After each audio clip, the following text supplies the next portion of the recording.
디모나 프린트 40쪽 펼게요.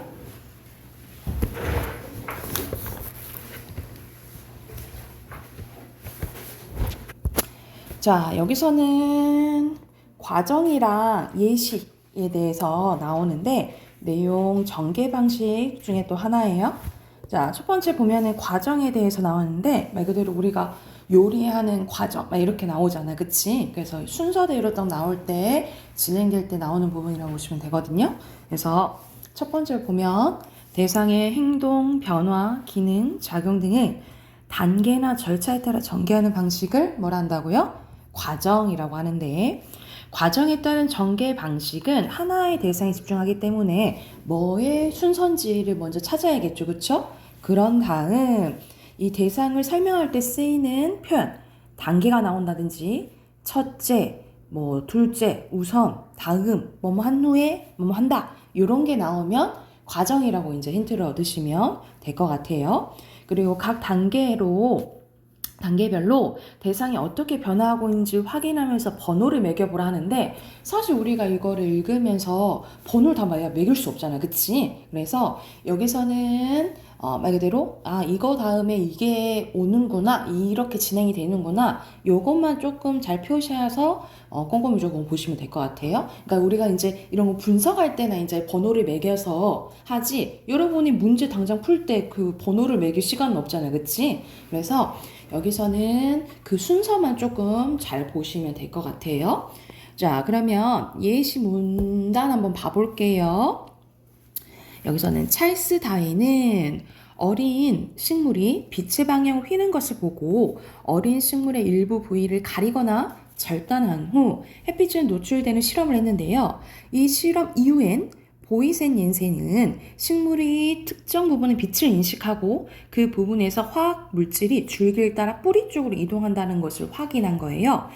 그래서 벤트는 이 화학 물질을 뭐라 불렀다? 옥신이라고 불렀대요. 식물은 분열 조직이 있는 줄기의 맨 윗부분에 옥신을 만들고, 맨 윗부분에서 옥신을 만드는 거야. 이 옥신이 뿌리 쪽으로 이동하는데 밑으로 내려가는 거예요. 그래서 옥신은 주로 어떤 역할을 하냐면 식물 세포를 신장시키는 역할을 하는데, 말 그대로 식물을 자라게 만든다라는 거예요.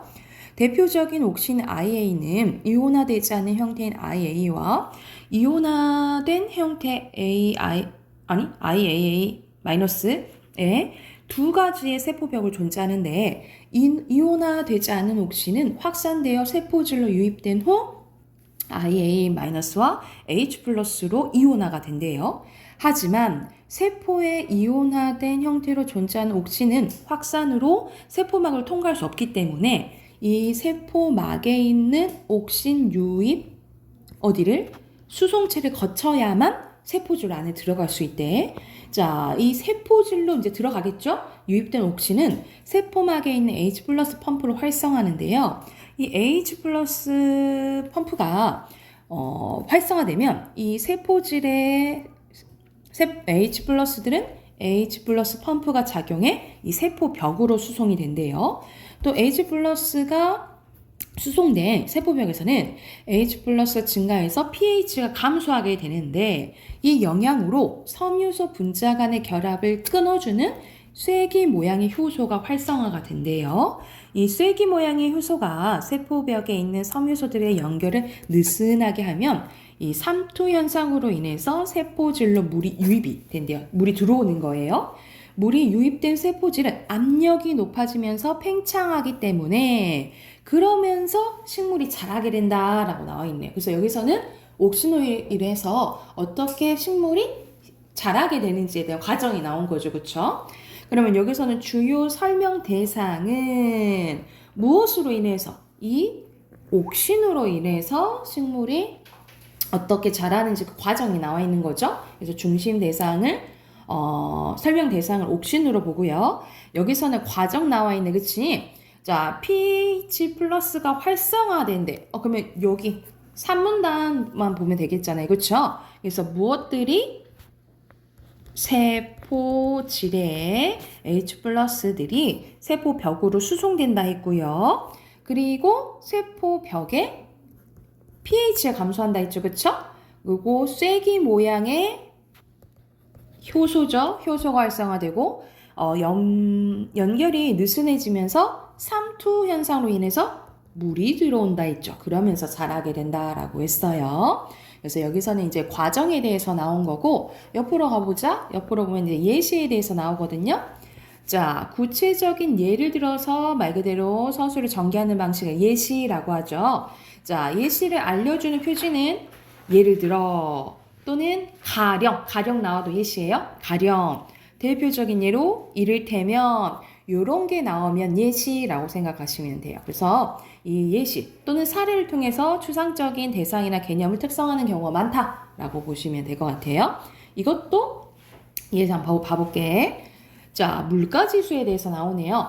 물가지수는 이용 목적에 따라서 여러 가지 형태로 작성이 되는데 그것을 보여주는 뭐가? 사례 나오죠. 그쵸? 이 사례가 소비자 물가지수와 생산자 물가지수래요. 네, 이거 두 가지로 나뉘어지네요. 자, 소비자 물가지수는 소비자가 일상생활에서 구입하는 상품이나 서비스의 가격 변동을 알아보기 위해서 생산자 물가지수는 생산자가 생산을 위해 거래하는 상품의 가격 변동을 알아보기 위해서 작성되는데 이때 어떤 품목의 가격 변동이 중요한가는 생산자와 소비자 입장에 따라 달라진대요. 예를 들어 하고 예를씩 나오네. 그치? 지하철 요금의 인상은 일반 소비자들에게 물가 상승이 현실로 다가오게 하지만 기업에게는 생산 원가의 직접적인 인상 요인으로 다가오지는 않겠죠. 큰 영향은 없다 이 말이야. 그치? 그러나 철판 가격의 인상은 소비자보다 생산자에게 중요한 영향을 미친다. 따라서 생산자의 입장에서 유용한 물가지수와 소비자 입장에서 유용한 물가지수는 다르다라는 거예요.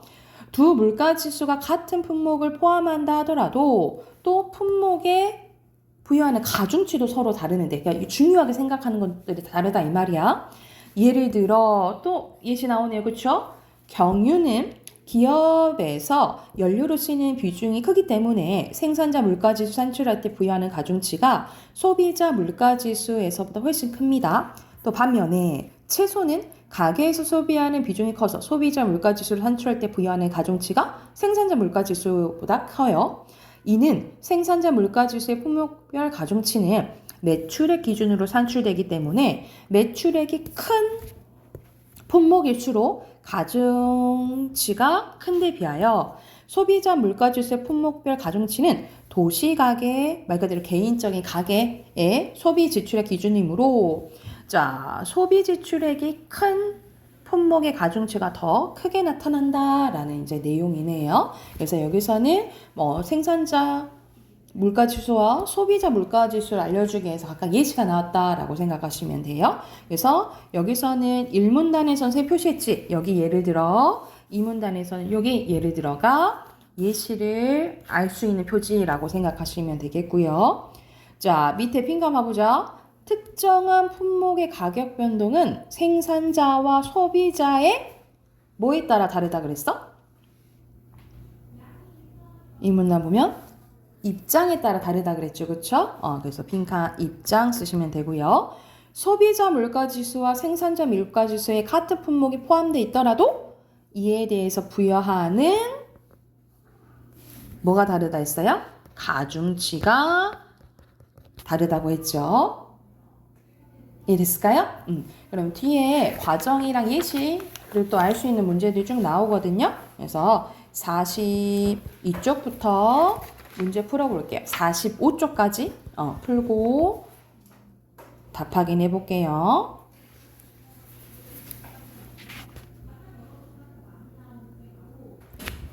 자, 여기서는 설명하는 대상은 뭐라고 보시면 되냐면 과정이잖아요. 그쵸? 이 과정에 대한 거는 내호흡이죠. 내호흡에 대한 거고 그리고 이 과정을 알 수 있는 표지를 각 문단별로 찾으라 이 말이야. 자, 이 문단에서는 과정 쓰시면 되고 3문단에서는 먼저 4문단에서는 다음으로 여기 부분 쓰시면 돼요. 자, 밑에는 빈칸 채워볼게. 순서대로 조직, 세포, 그 다음에 피루, 부산 각각 2개, 두 개고요. 그리고 밑에는 TC 회로 그리고 ATP입니다. 됐을까요? 자, 그리고 4번에 사례를 알 수 있는 또 표지를 찾으라 이 말인데 여기서는 표현이랑 문장도 찾는 거네요. 그래서 여기서 문장은 어디 쓰시면 되냐면 첫 번째 다음 상황을 생각해보자 여기를 쓰시면 되고 그리고 알 수 있는 표지는 예를 들어 쓰시면 되겠죠. 그리고 빈칸, 도덕적, 딜레마, 그리고 의무론적이에요. 자, 뒤로 넘기면 우리 아까 전에 잠깐 봤던 옥신에 대해서 나오죠. 그쵸? 자, 1번에 여기서 적절한 것은 옥신이 식물을 어떻게 키우는지 그거에 대한 거잖아요. 그쵸? 1번이고요. 그리고 2번에는 내용 일치 문제네. 알맞지 않은 것은 우리 마지막에 기억 나오죠. 삼투 현상으로 인해서 물이 안으로 들어온다 했잖아. 그치? 그럼 여기 순서가 봐. 삼투 현상으로 인해서 물이 유입되는 거지. 물이 유입되면 삼투 현상이 발생하는 게 아니죠. 2번이에요. 그리고 3번에 알맞지 않은 것은 여러분 옥신은 어디에서 발생한다 했어? 위에서 아래로 뿌리로 간다 했잖아요. 그치? 그래서 위쪽으로 옥신이 이동하는 건 아니겠죠? 옥신은 밑에서 아래로 가니까 3번입니다. 됐을까요? 자, 우리 그러면 그 문법 채원이는 그 채점 되어 있는데 당연히 안 돼 있거든요. 그럼 채점하고 그 다음 거 진도 좀 나갈게요. 문법 163쪽부터죠. 163쪽부터 답 확인 쭉 한번 해볼게요. 자, 1번도 순서대로 공기, 그 다음에 단모음, 이중모음이고요. 그 다음에 높낮이, 원순, 평순, 그 다음에 모음, 자음이고요. 여기서는 우리 다 외웠지? 이에, 위, 왜, 으어아, 우오죠.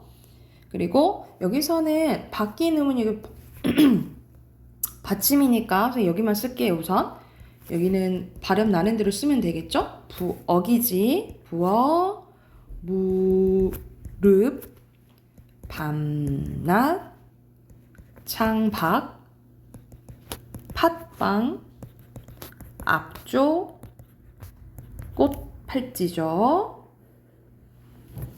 됐나요? 그리고 여기서는 같이 발음되는 거 비읍이죠? 첫 번째 거, 세 번째 거 닦다, 키읔, 그리고 웃다, 디귿 발음, 그리고 새우젓, 이것도 디귿 발음이죠? 이렇게 표시하시면 되고요. 그리고 밑에는 각각 단어 쓰는 거네. 너, 앉다, 갑, 없다, 외골, 했다고요.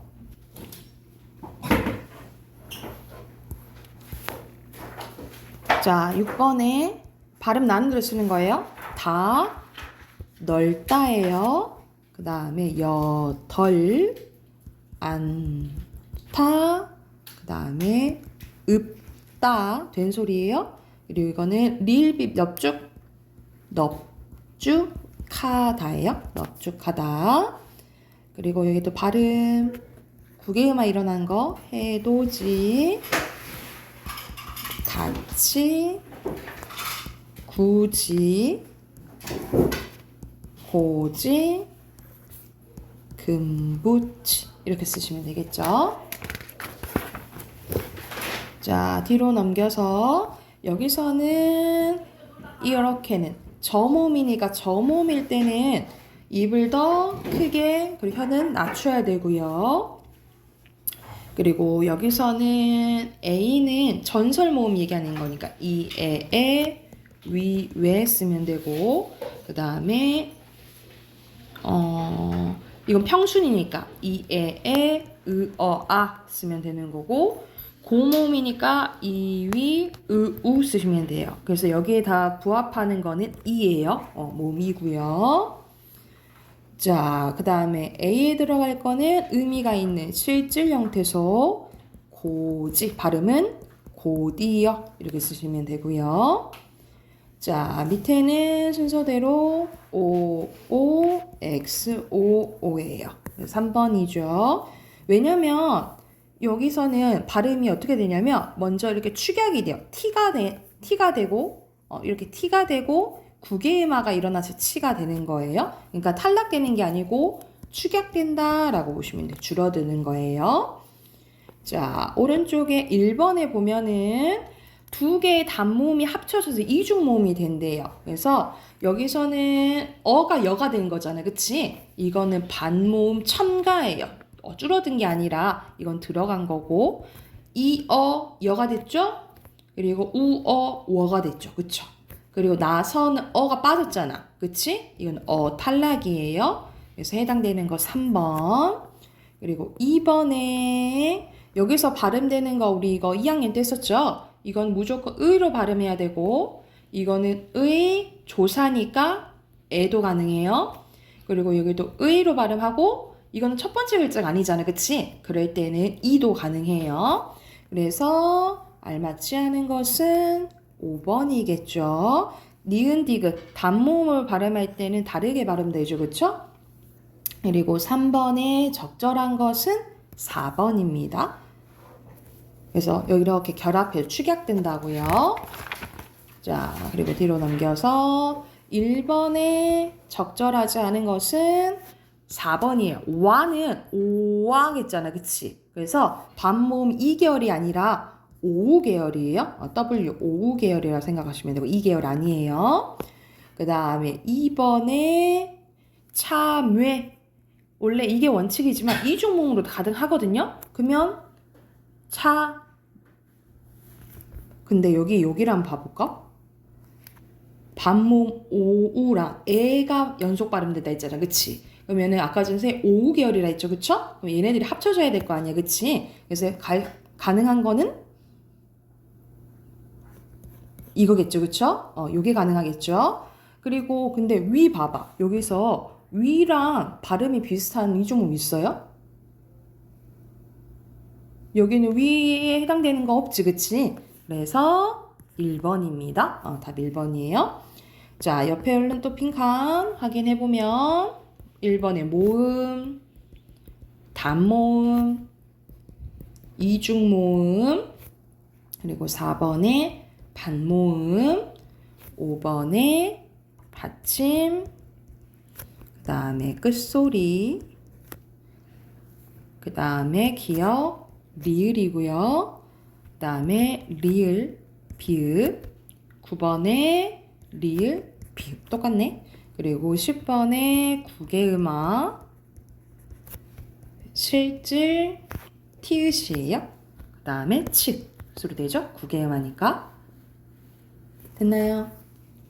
발음 이거는 옷소 이렇게 하는 게 아니라 빨리 발음해야 돼. 그래서 옷소 옷소 이렇게 쓰시면 되고 이건 그냥 연음돼서 옷이 오단 목슬 시옷은 연음되면 된소리 나요. 그리고 안고 끈코 이거는 축약돼요. 할고 읍지 막지 박다 이거는 맑고 뒤에 기억이 있으면 리을로 발음돼요. 그리고 둥글다 넓적하다 이거는 짧다.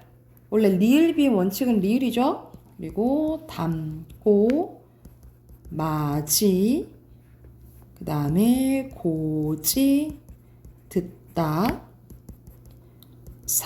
쌓지 굳히다 묻히다 그리고 단니랑 이렇게 발음하시면 돼요. 이건 단어니까.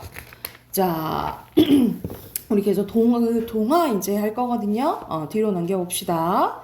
자, 여기서는 이제 동화 현상이 이제 나오는데, 우리 이거 이제 음운 변동이에요. 다시 이제 떠올려 보면, 음운 변동이 크게 네 가지가 있다 그랬어. 교체는 바뀌는 거예요.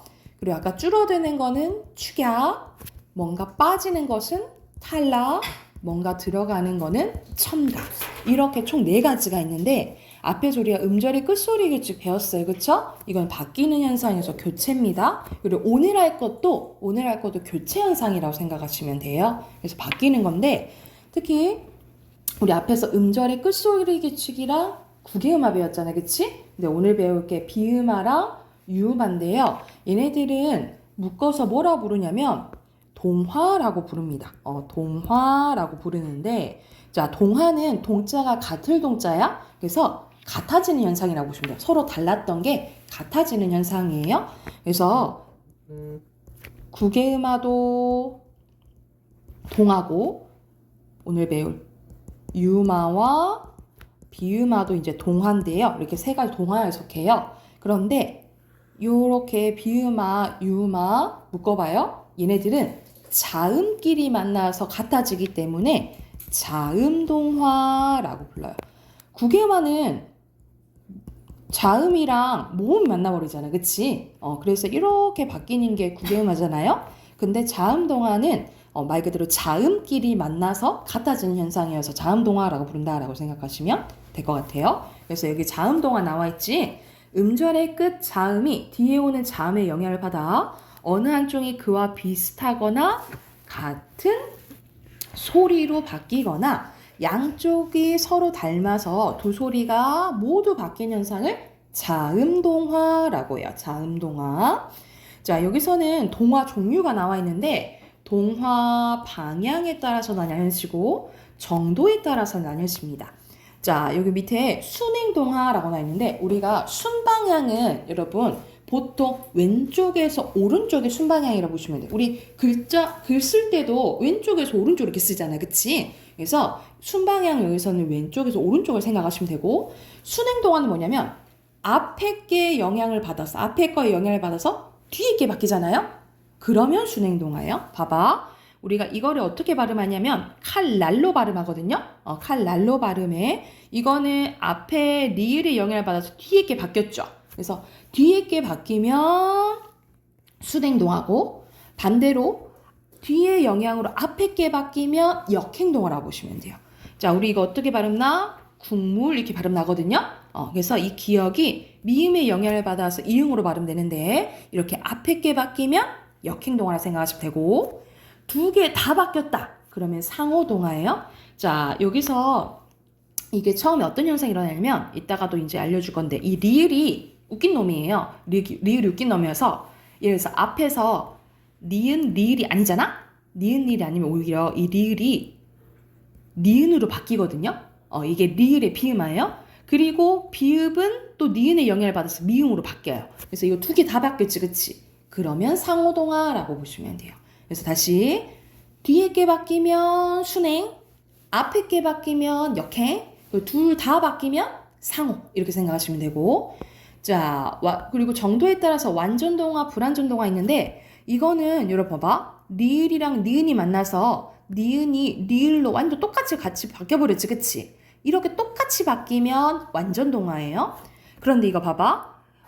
리을이 이응의 영향을 받아서 니은으로 바뀌었지, 그치? 근데 이응으로 똑같이 바뀐 거야? 아니죠, 그쵸? 그래서 똑같이 바뀌지 않으면 불완전동화라고 생각하시면 돼요. 이제 같은 비음으로만 바뀐 거야. 그래서 완전 똑같이 바뀌면 완전동화, 아니면 불완전동화 이렇게 생각하시면 됩니다. 자, 그러면 밑에 비음화 해볼게요. 자, 우리가 비음 떠올리면 우리 선생님 비음 어떻게 외우라 했어? 어머니로 외우라 했어. 그래서 비음은 이응, 미음, 니은이 비음이거든요. 자, 비음화는 말 그대로 비음이 아닌 것이 비음을 만나서 비음이 되는 거예요. 맞아요? 비음이 아닌 것이 비음을 만나서 비음을 되는 건데, 선생님이 조건을 써주면 이거는 순서가 중요해. 자, 기역, 디귿, 비읍이 니은, 미음을 만나잖아요. 니은, 미음이 이제 비음을 만나면 각각 이응, 니은, 미음으로 바뀐 현상이에요. 선생님 왜 근데 각각 이렇게 바뀌어요?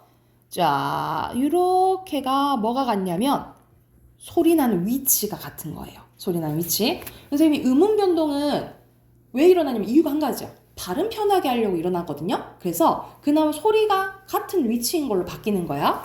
여러분 기역, 디귿, 비읍은 공통점이 얘네들은 파열음이거든요. 이 파열음이 비음을 만나서 같은 비음으로 바뀌는 거야. 그래서 봐봐. 기역은 여린 입천장 소리고 같은 잇몸 소리고 같은 입술 소리인 거예요. 그래서 각각 기역, 디귿, 비읍이 니은, 미을 만나면 이응, 니은, 미응으로 변한 현상이 뭐다? 비음아라고 보시면 됩니다. 그래서 여기서 나와 있죠? 비음이 아닌 자음이 비음의 영향으로 말 그대로 비음으로 바뀌어 발음된 현상으로 나와 있죠? 파열음, 기역, 디귿, 비읍이 니은, 미음의 영향을 받아서 각각 이응, 니응으로 바뀌는 거예요. 그래서 여기서도 나와 있죠? 그래서 순서 중요하다고. 다시 기역, 디귿, 비읍이 니은, 미음 만나면 각각 이응, 니은, 미음으로 바뀌는 거예요. 그래서 여러분 알아둬야 될 게 이거는 소리 나는 위치는 변해 안 변해? 소리 나는 위치는 안 변하고 소리 내는 방법만 바뀌는 거예요. 그래서 여기 써놓자. 소리 나는 위치는 변화하지 않고 뭐만 바뀌냐면 소리 내는 방법만 바뀐다라고 써놓으시면 돼요. 소리 나는 위치는 변하지 않고 소리 내는 방법만 변한다라고 생각을 하시면 됩니다.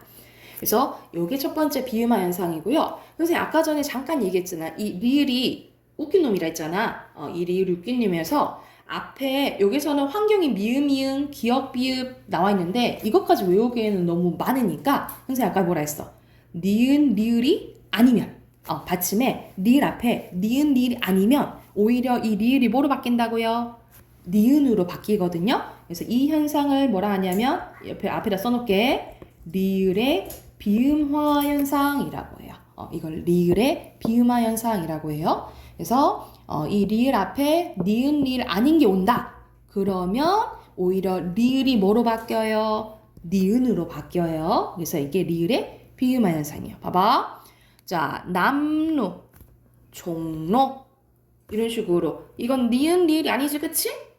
그리고 백로, 협력 이런 것들이 비음화 현상이에요. 여기 봐봐.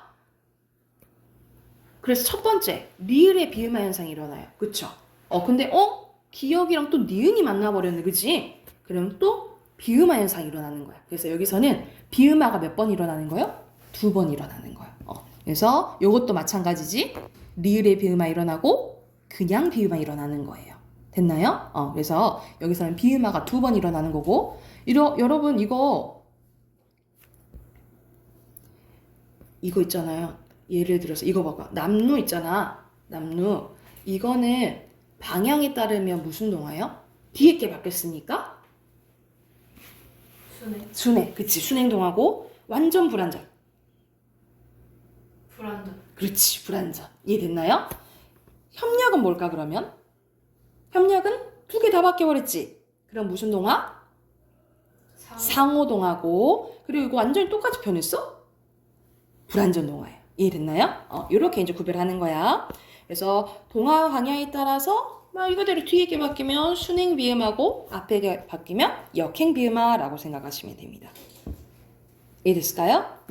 자, 옆으로 가서 유음화 가볼게요.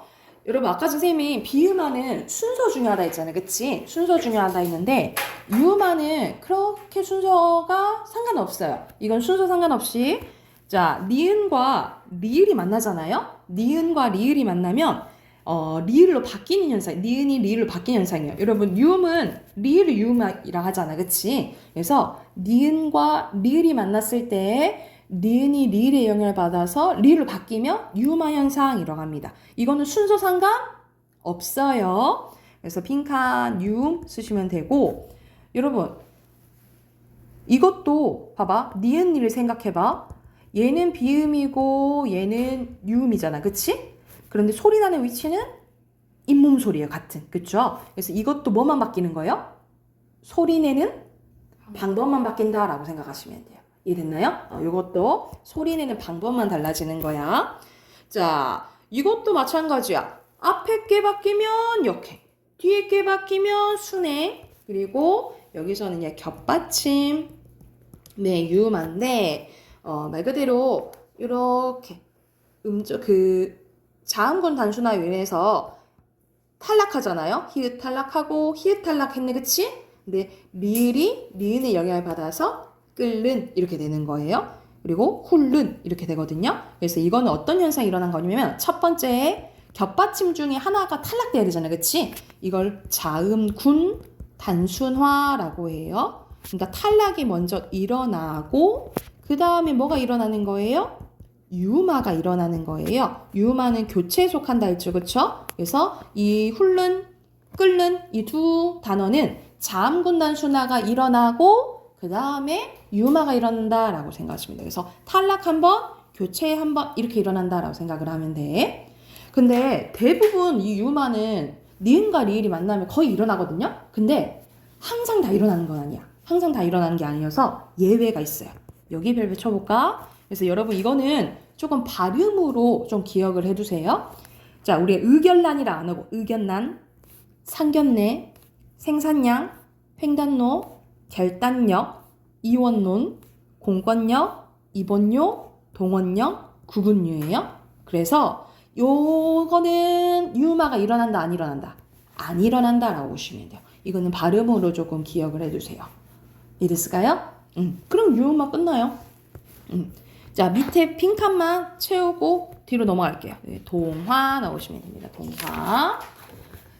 자, 넘겨서 자, 5번째 교체예요. 여러분 교체가 총 5가지거든요. 이거 하면 교체 끝나. 그럼 여러분이 거의 의문의 변동 절반 했다라고 생각하시면 돼요. 다시 한번 또 올게. 자, 교체는 총 5가지 있거든요. 자, 우리가 시험 대비 전에 해가지고 아주 좀 까마득하죠. 첫 번째 음절의 끝소리 교체, 그 다음에 구개음화, 오늘 배웠던 비음화, 유음화, 그리고 여기 된소리 대기까지가 교체예요. 자, 된소리 대기는 여러분 이제 조금 짜증이 나겠지만 외울 게 많아요. 외울 환경이 총 5가지가 나오거든요. 환경이 5가지인데 이거는 당장은 필요는 없지만 당장 여러분이 지금 뭐 학교 시험에서 나오진 않지만 고등학교 이제 바로 1년 뒤죠? 1년도 아니지?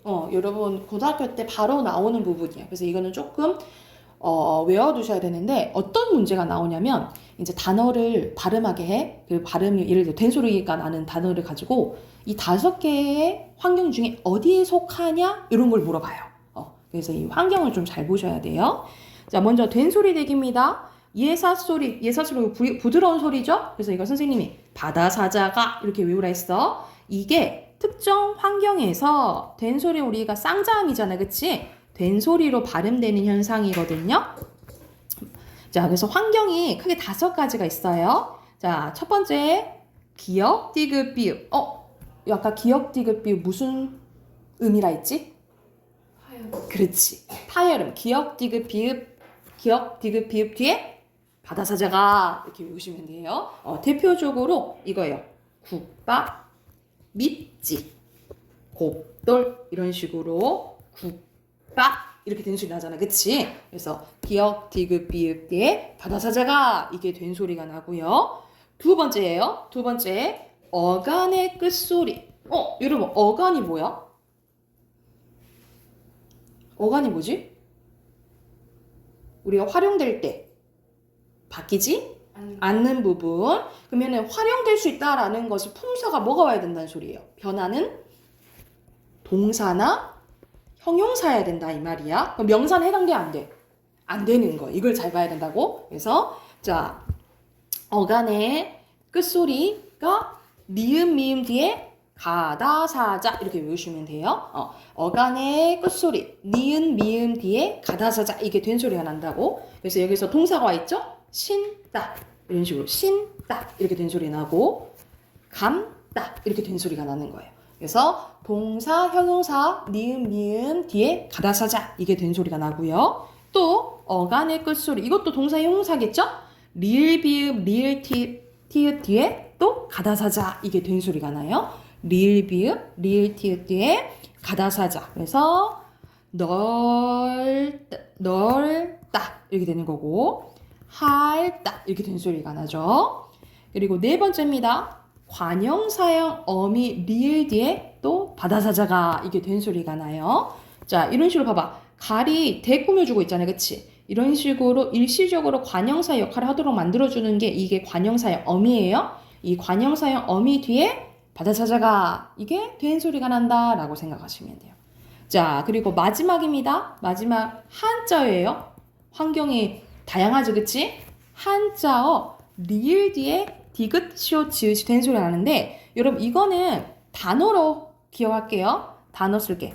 발달, 발생, 발전 이렇게 기억하시면 돼요. 한자어 리을 뒤에 디귿, 시옷, 지읒인데 이거는 단어로 외우라고 어떻게? 발달, 발생, 발전 이렇게 외우시면 돼요. 뭐라고? 발달, 발생, 발전 이렇게 하면 된소리 대기가 끝나요. 다시 한번 된소리 대기는 뭐가 중요하다고? 환경이 중요하다고. 그래서 첫 번째 자 떠올리면서 첫 번째 파열음 기역, 디귿, 비읍 뒤에 바다사자가 그리고 두 번째는 어감 받침 니은, 미음 뒤에 가다사자 그리고 세 번째 이것도 어감 받침 리을, 비읍, 미을, 티읕 뒤에 가다사자 그리고 관형사형 리을 뒤에 바다사자가 그리고 마지막 한자어 리을 뒤에 디귿, 시옷, 지읒이라 했죠?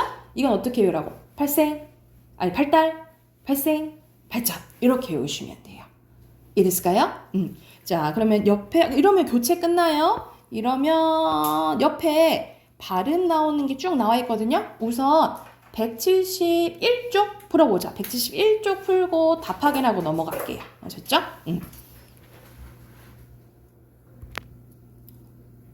우리 앞에 171쪽 채점해 볼까요? 됐으니까 채점해 볼게요. 자, 1번에 여기서는 소리 내는 방법을 쉽게 하기 위해서죠. 그쵸? 그 다음에 비음, 뒤, 윰, 예사소리고요. 여기서는 그 결과적으로 바뀐 것만 쓰면 되거든요. 원래는 이게 음절이 끝소리 규칙 적용되고 그 다음 비음만 일어나는 거예요. 그래서 여기서는 맞는 그래서 지읒이 결과적으로 니은으로 결과만 쓰면 돼요. 이거는 쫓는 이렇게 되겠지. 그래서 치읓이 니은 된 거고 붙는 티읕이 니은 된 거. 근데 사실 이거 다 음절의 콧소리 규칙 적용되고 비음만 일어난 거예요. 그리고 이거는 집력, 이거는 비읍이 바로 미음 바뀐 거고 깎는, 받는다, 꽃망울 그 다음에 앞마당입니다. 피읍이 미음된 거예요. 그리고 여기서는 처음에 어떤 현상이 일어나는지 쓰는 거거든요. 여기서는 리을의 비음만 먼저 일어나죠. 그래서 이렇게 됐다가 그냥 비음만 일어나니까 결과적으로 어떻게 되는 거예요? 막론 이렇게 되는 거고 다 그렇네. 그치? 다 먼저 리을의 비음만 일어나고 그냥 비음만 일어나는 거죠. 그래서 결과적으로 성류, 협력, 법리 이렇게 되는 거죠.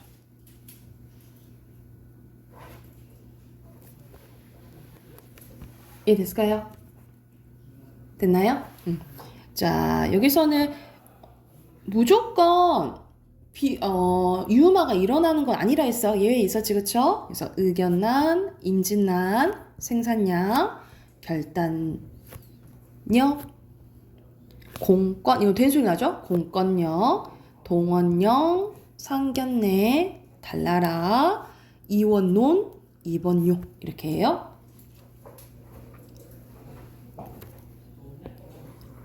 자, 밑에는 또 발음 쓰고 순행인지 역행 쓰는 거네. 날로 앞에 게 바뀌었죠.